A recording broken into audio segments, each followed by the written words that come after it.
Hello friends, வணக்கம் and welcome to amazing thoughts of me.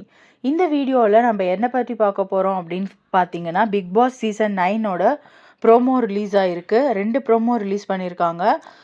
First promo பார்த்தீங்க அப்படின்னா, again ஹவுஸ்மேட்ஸ்குள்ளே சண்டை வருது.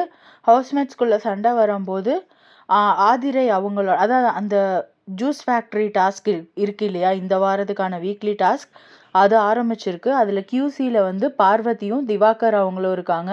அதில் பார்வதி வந்து ரிஜெக்ட் பண்ணுறாங்க. ஏன்னா அவங்க வந்து 5 கன்ஸ்ட்ரைன்ஸை வச்சு அந்த ஜூஸ் பாட்டிலை வந்து ஜட்ஜ் பண்ணுறாங்க. அதில் சில கன்ஸ்ட்ரைன்ஸை சொல்லி அதை ரிஜெக்ட் பண்ணுறாங்க. அதை ரிஜெக்ட் பண்ணும்போது அவங்க வந்து ரொம்ப ஆதிரை இருந்துட்டு 2 ஜூஸும் ஒரே ஜூஸ் தான், அதை எப்படி நீங்கள் ஒன்றை பாஸ் பண்ணி ஒன்று ரிஜெக்ட் பண்ணுவீங்க அப்படிங்கிற மாதிரி கேட்குறாங்க. ஸோ இதெல்லாம் கேட்க பார்வதி வந்து அந்த ஜூஸை கொட்டிட்டு அவங்க வந்து கிராஷ் பண்ணிட்டாங்க. ஸோ அப்படி பண்ணது வந்து தப்பு அப்படிங்கிற மாதிரி பிக் பாஸ் ஹவுஸ்மேட்ஸ் வந்து ஃபைட் பண்ணுறாங்க. ஸோ உங்களை பொறுத்த வரைக்கும் இது தப்பா சரியாங்கிறது கமெண்ட் செக்ஷனில் சொல்லுங்கள். அப்போ நடுவில் வந்து வீட்டு தலை அவங்க வந்து பேசுகிறாங்க. என்ன சொல்கிறாங்கன்னா, நீதி மறுக்கப்படும் போது வன்முறைகள் வெடிக்கும் அப்படின்னு சொல்கிறாங்க. இது எந்த விதத்தில் நியாயம்னு எனக்கு தெரில.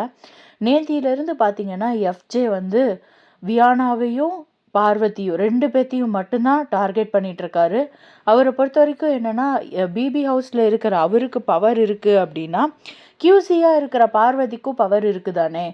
பார்வதிக்கு வந்து நம்ம சப்போர்ட் பண்ண போகிறதில்ல. பட் ஆனால் அவங்க பண்ணுற சில விஷயங்கள் வந்து கரெக்டாக தானே இருக்குது.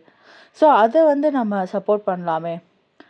இதில் வந்து செகண்ட் ப்ரோமோவில் பார்த்தீங்கன்னா, திவாகர் அவருக்கும் பார்வதி அவங்களுக்கும் பயங்கரமான மோதல் வெடிக்குது. அது வந்து ஆக்சுவலாக அவங்க 2 பேரும் தான் கண்டென்ட் கொடுத்துட்ருந்தாங்க.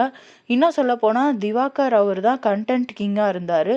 இப்போ பார்த்தீங்கன்னா அவரை மீறி பார்வதி கண்டென்ட் குயினாகவே ஆயிட்டாங்க அப்படின்னு சொல்லலாம். ஸோ பார்ப்போம் இந்த வீக் வந்து எப்படி போகுது அப்படின்னு. Thank you friends. Do like, share and subscribe to my channel. Thank you.